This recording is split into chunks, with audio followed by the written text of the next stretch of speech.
Hey guys, Multi-Classic Vlogs here with another video game collection video. So it's been a couple weeks since I did my trip to the Start Over Games for their curbside pickup service. And just the other day, Press Start Games opened up their curbside pickup service. We're still currently under the safe at home order until May 26th, and today is the 6th of May.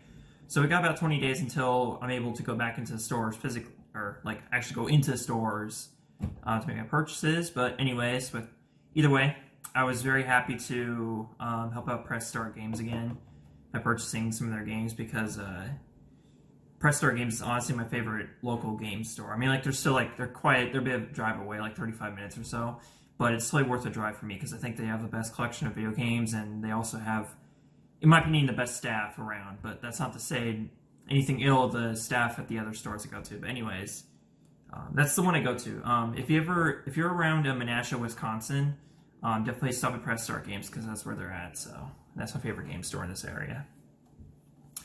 So first of all, I got 12 games spread across 7 different consoles today. So it was kind of a budget purchase. I only spent like $150, but I mean, like, that's still kind of a lot. But it's, for collecting retro games, it's not that much. You know, again, it's only 12 games, so I figure some of these are gonna be pretty expensive. And there is one, as usual, there's one main event basically at the end that I'll be showing off. But first of all, I got all the other cheaper games to go through. First of all, I got 2 Wii titles. Right here we have Avatar: The Last Airbender Into the Inferno. If I'm not mistaken, I believe this is the second of the 3 main Avatar: The Last Airbender video games. I know there was one, the first one was just called Avatar: The Last Airbender. And there was, I can't remember if this is the second or the third one. I have to take a look at my notes real quick. Okay, so apparently this is actually the third of the 3 main games, and the second one is called the Burning Earth. So yeah, it's gonna be a while before I play this, because first of all, I gotta get around playing through the first 2 games. But just a quick glance at the reviews, apparently this one's got mediocre reviews, so that's not a good sign. But it's a Wii game in 2007, so I can probably have a guess at why the reviews are why they are. But anyways, we have the other Wii game I got today, Cars Race-A-Rama. I think this is actually exclusive to the Wii, and it's still based off the first movie, if I'm not mistaken. It's 2007, yeah. It's still based off the first movie. So yeah, they made more than one game based off the first movie, other than just the Cars, the game. So yeah, they made another one for whatever reason. I don't know what it is. I think there's like 3 of them actually. There's one like called Mater National Racing or something like that. I don't know, something along those lines. And here we have something very interesting, a Wii U game. So I thought, it's weird because, like, if you go to Wikipedia and you go to the list of Wii U games, it shows like all the digital games too. So it says that there's a lot more Wii U games than there actually are. But there's actually only like 160 some odd physical Wii U games out there. So I've decided that I'm just going to go ahead and try to collect all the Wii U games too, while I'm trying to collect a bunch of other console games. But today I only got one, and it's the Lego Movie video game. So I love that. I love that this one actually has like an actual instruction booklet too. Well, kind of. It's not really. It's more so notes and notes and controls. Nothing interesting, but still. Either way, very good package, I must say. So I'm pretty happy with that. So that's the only Wii U game I got. Now we're moving on to the original Xbox, because you guys know how much I love collecting original Xbox games these days. And my Xbox collection is lacking compared to my Wii and PS2 collection, so I need to get that back up, get that up to speed. So I heard good things about this, actually.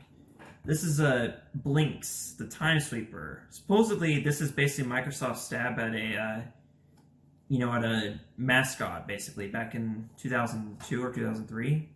2002, I think it is. And although, obviously, it didn't go that far, because, like, obviously we don't recognize this character as much as, say, Crash Bandicoot and Mario, but still, I've heard good things about this, so I'm definitely looking to try it. It's got the Platinum Hits cover on it. It was apparently the best Xbox game at E3 2002 according to IGN, so make it that what you will. And I noticed the logo is very similar to Conker. Like, it has very Conker-esque vibes to it. I mean, obviously this is more kid-friendly, But the premise looks very interesting, so I'll definitely have to give that a look at some point. Maybe even a blind Let's Play or something, who knows. Next up we have something I already own, but I didn't have the Xbox version. Crash Nitro Kart. And unlike, you know, because my PS2 collection, the PS2 version that I own is the greatest hits version. This is just the original Xbox version, so it doesn't have that platinum hits cover on it or anything. So either way, once I'm around to get around to playing Crash Nitro Kart, I'll have a couple options now, other than just the PS2 version. And all right, so next up we have the third Xbox game that I picked up today, the last one, and this one is actually also very interesting to me. It's RollerCoaster Tycoon. I always thought back in the day this was just a PC game, but no, apparently they actually put this out on the original Xbox, so this will be interesting to play.